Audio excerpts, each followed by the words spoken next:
ballistic missile program.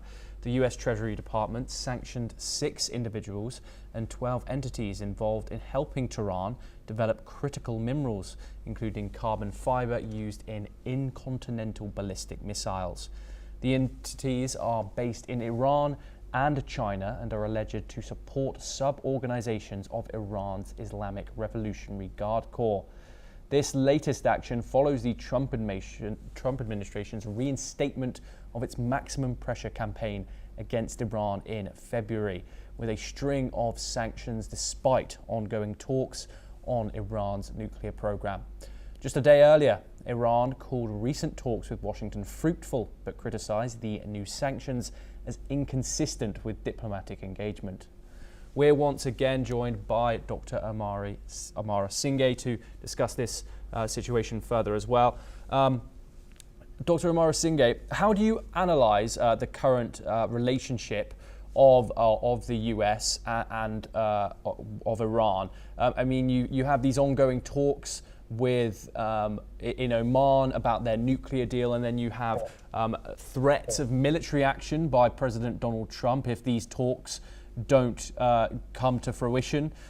You have diplomats praising the talks. How do you analyze this current relationship going on with Tehran and Washington?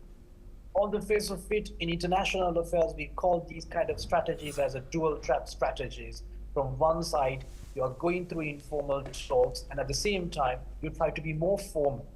So what is happening between the United States and Iran is quite a stark illustration of this dual trap strategy of diplomacy. The Iranians are being hampered by the Americans for indirect talk over the nuclear deal, right? So after 2015, this seems to be quite a successful roundtable negotiation, indirect.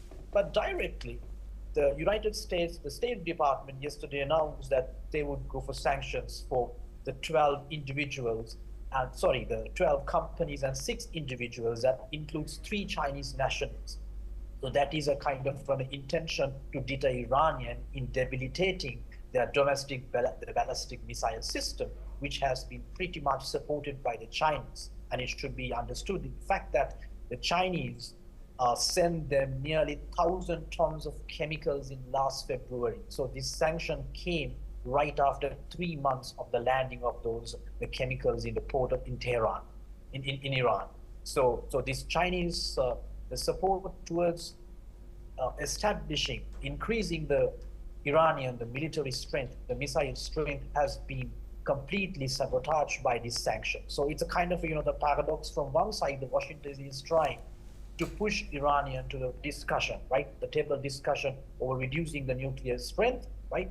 And indirectly, and at the same time, they are trying to hamper the Iranian, the ballistic missile program. It's a typical, paradoxical situation which we are seeing at the moment. Yes, and just one final question. Is this latest round of sanctions likely to hinder or slow Iran's missile production, or just push it further underground? Yes, I think so, because even for the past few years, despite having had so many shortcomings, so many drawbacks, the Iranians did not completely give up their endeavors to attain the nuclear ability, the nuclear missiles. So according to the Western intelligence experts, especially if you look at the Jane's, the Defense Weekly, which clearly has predicted that Iran has a capacity of possessing its own nuclear bomb. So last year, we clearly witnessed that the Iranian factories from time to time were attacked by the Israeli Air Forces.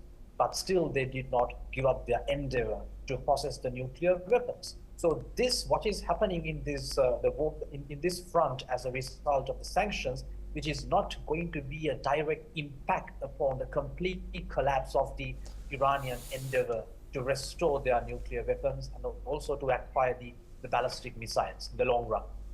Dr. Pansara Amara Singay, thank you very much.